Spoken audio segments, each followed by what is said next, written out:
అయితే జనసేన నుంచి బోసు ఉన్నారు. బోసు చెప్పండి. వెంకటేశ్వర రెడ్డి గారు మాట్లాడారు కదా. అందరికి నమస్కారం అండి.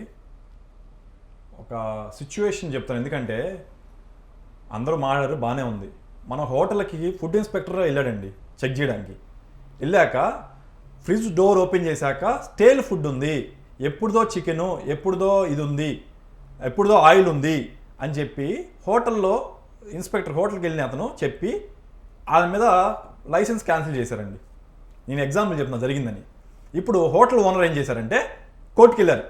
సార్ అక్కడ స్టేల్ ఫుడ్ ఉంది, స్టేల్ అయిపోయిన ఆయిల్ ఉంది, కానీ మేము వాడలేదు, కానీ మా మీద వాడారని చెప్పి మా లైసెన్స్ రద్దు చేశారు అని చెప్పి ఓనర్స్ వెళ్తే కోర్టు ఏం చెప్పిద్దండి? కోర్టు ఏమని చెప్పిద్ది? బాబు ఈ స్టేల్ అయిన చికెన్ కావచ్చు, ఈ స్టేల్ అయిన ఆయిల్ కావచ్చు, ఈ స్టేల్ అయిన మసాలా కావచ్చు, వాడినట్టు నీ దగ్గర ప్రూఫ్ ఉందా? అంతే కదండి. ఏ కోర్టుని అడిగేది ఫస్ట్ క్వశ్చన్ అదేగా. కానీ స్టేల్ అయిన ఫుడ్ ఫ్రిడ్జ్లో ఉందంటే అర్థం ఏంటి? ఇది ఆల్రెడీ వాడేశారా నాయన, ఇది దొరికాడు ఇప్పుడు దొంగ, కాబట్టి వాళ్ళు యాక్షన్ తీసుకున్నారు. సేమ్ వే ఎప్పుడో జూన్లో జూలైలో టెస్టుల రూపం, అంటే తిరుమలలో మన దగ్గర ప్రాపర్ ల్యాబ్లు లేవండి. కొన్ని శాంపుల్ తీసుకున్నారు, ఎవరో కొత్త ఈఓ గారు తీసుకున్నాక టెస్టుల కోసం అని చెప్పి కొన్ని లారీల్లో టెస్టులు తీసుకొని లోకల్లో టెస్ట్ చేయించారు, యాజ్ వెల్ యాజ్ గుజరాత్ టెస్ట్కి పంపించారు. దాని నుంచి రిపోర్ట్ వచ్చాక జూలై నుంచి స్టార్ట్ చేసి సెప్టెంబర్ 4 దాకా ఆగారు. ఏమనండి ఇది కరెక్టా కాదా? ఎవరికి? మన పాత ఎక్స్ సుబ్బారెడ్డి గారికి, అందులో ఉన్న కరుణాకర్ రెడ్డి గారికి నోటీసులు పంపించారు. బాబు మా రిపోర్ట్లో ఇలా తేలింది, మీ ఎక్స్ప్లెనేషన్ ఇవ్వండి అని చెప్పి ప్రాపర్గా వచ్చాక వాళ్ళు ఇచ్చిన ఎక్స్ప్లెనేషన్కి సాటిస్ఫై లేక బయట సీఎం గారు బయట పెట్టారు. సింపుల్.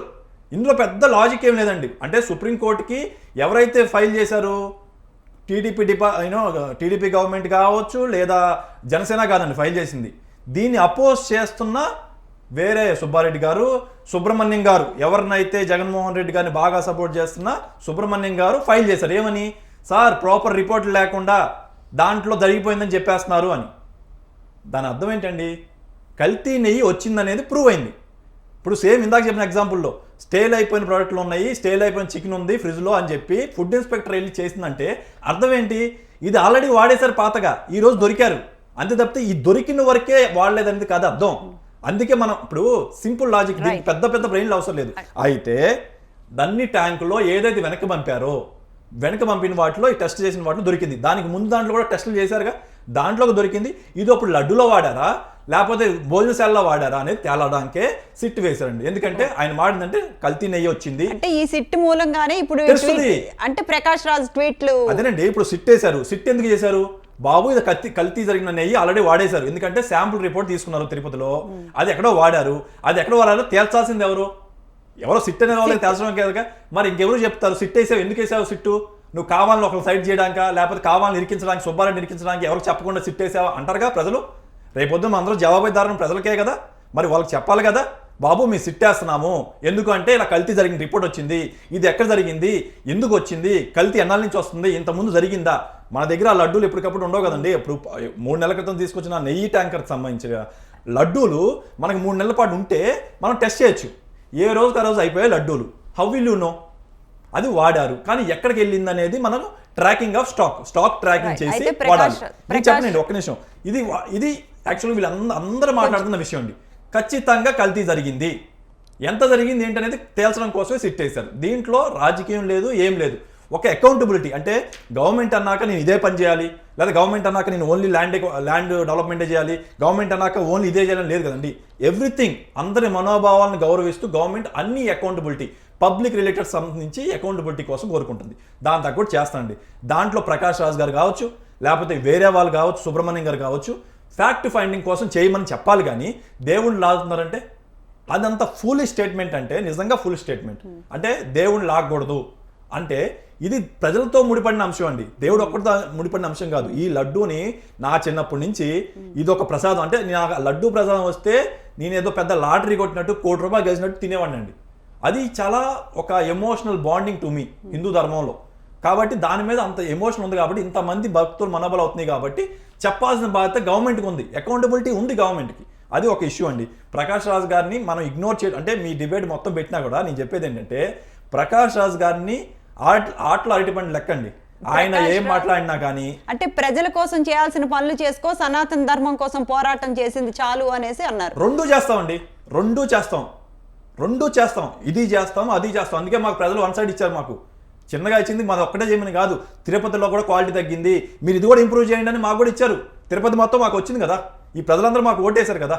అన్ని విషయాలు, నాట్ జస్ట్ ఇది ఒకటే కాదు, డెవలప్మెంట్ చేయాలా, ప్రజలు మనోభావాలు గౌరవించాలా, అకౌంటబిలిటీ చేయాలా, తర్వాత వెల్ఫేర్ చూసుకోవాలా, everything we need to do. అది చేస్తాం మేము ఖచ్చితంగా.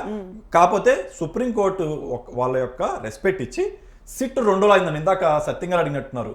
ఏం జరిగిందో తెలియదు, ఆపేశారని. ఆపలేదండి. సుప్రీంకోర్టు మార్గదర్శకాల ప్రకారం 3వ తారీఖు వరకు ఆర్డర్ ఇచ్చే వరకు మీరు దర్యాప్తు ఆపండి అని మాత్రమే ఆదేశాలు ఇచ్చారు. 3వ తారీఖు ఆర్డర్ వస్తే, అంటే ఆపమని వస్తే టోటల్గా ఆపేస్తారు. లేదు మీరు ఎంక్వైరీ చేయండి, మోర్ చేయమంటే వాళ్ళు కంటిన్యూ చేస్తారు. యాజ్ ఆఫ్ నో 3వ తారీఖు దాకా వాళ్ళు ఇన్వెస్టిగేషన్ చేయరు.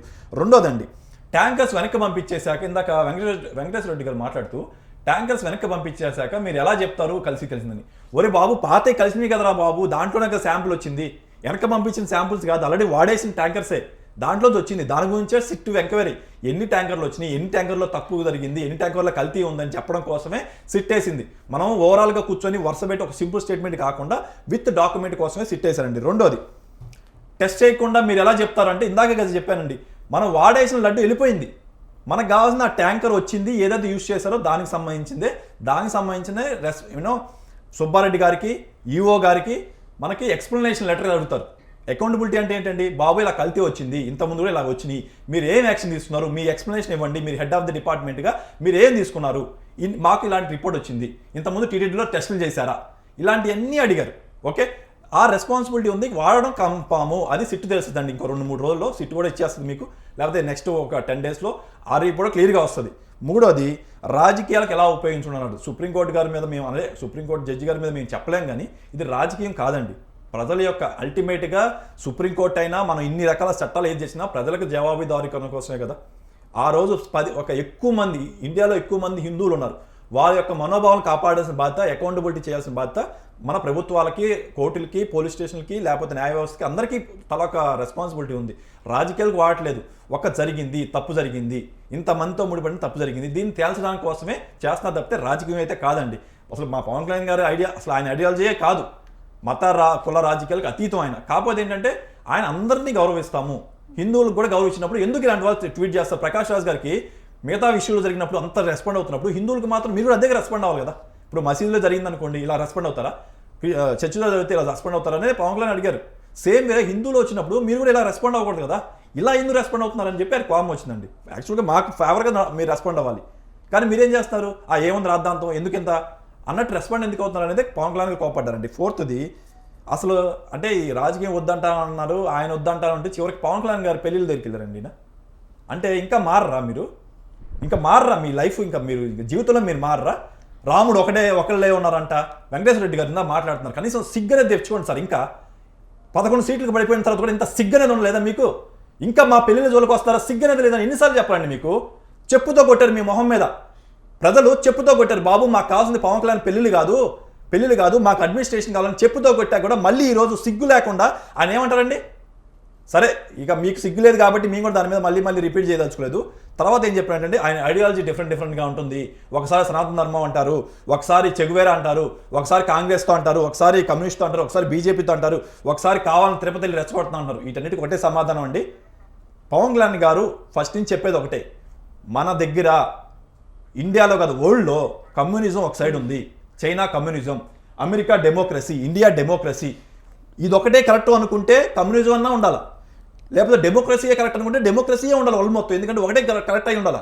కానీ మన ఇండియా ఏం చేస్తుందంటే డెమోక్రసీకి కమ్యూనిజానికి మధ్యలో ఉంటున్నాం మనము. నా ఐడియాలజీ ఇది, నేనేమి ఓన్లీ ఇదే అవ్వాలి లేదు, నాకు ప్రజల అవసరాలే నా ఐడియాలజీ. ఆ టైంలో నాకు ఆ ప్రజలు ఏమని కోరుకున్నారో దాని తగ్గట్టు నా ఐడియాలజీ మారుతుంది తప్పితే ఇట్ ఈస్ నాట్ దట్ నా ఐడియాలజీ కమ్యూనిజమే, ఈసారి నేను ఓన్లీ డెమోక్రసీయే, అలా ఉండదు అని క్లియర్గా చెప్పారు. మీరు ఇన్ని చేసిన వాళ్ళు ఇది కూడా తీసుకోండి. ప్రతిసారి ఆయన మీరు పర్సన్ బేస్ వెళ్ళకండి అండి, ఇష్యూ బేస్నే మాట్లాడండి. వైఎస్ఆర్సీపీ వాళ్ళు ఎవరికైనా మిగతా వాళ్ళకైనా నేను కోరేది ఒకటే అండి, ఇష్యూ తరిగింది ఖచ్చితంగా. బట్ ఈ ఒక విషయంలో మాత్రం నేను అందరితో ఏకీభవిస్తాను. తిరుపతి యొక్క దేవస్థానం యొక్క వాల్యూ అయితే ఖచ్చితంగా డిస్కషన్ తగ్గింది, దాని వాల్యూ తగ్గింది. అది ఎందుకు తగ్గింది అనేది లడ్డు విషయంలో తగ్గిందా, దాని 10 మంది చంద్రబాబు గారు ముందే చెప్పడంలో తగ్గిందా, లేకపోతే దీన్ని అనవసరం రాద్ధాంతం చేయడంలో తగ్గిందా? Yes, Right. టీటీడీ వాల్యూ తగ్గింది. దీన్ని మనం రీఇన్స్టేట్ చేయాలి కలిసికట్టుగా. అందరూ కూడా మీ అందరికీ చేతులిచ్చి జోడించేది ఏంటంటే, దీన్ని పర్సన్ బేస్డో పార్టీ బేస్డ్ వెళ్ళకండి. Right. దీనికి కార్పొరేట్లు ఎవరైతే ఉన్నారో వాళ్ళు ఎంత పెద్దోళ్ళైనా శిక్షించేలాగా అందరూ మాట్లాడండి. రైట్ బోసు అప్పుడు రాజకీయ అతీతంగా మనం ఉన్నట్టు.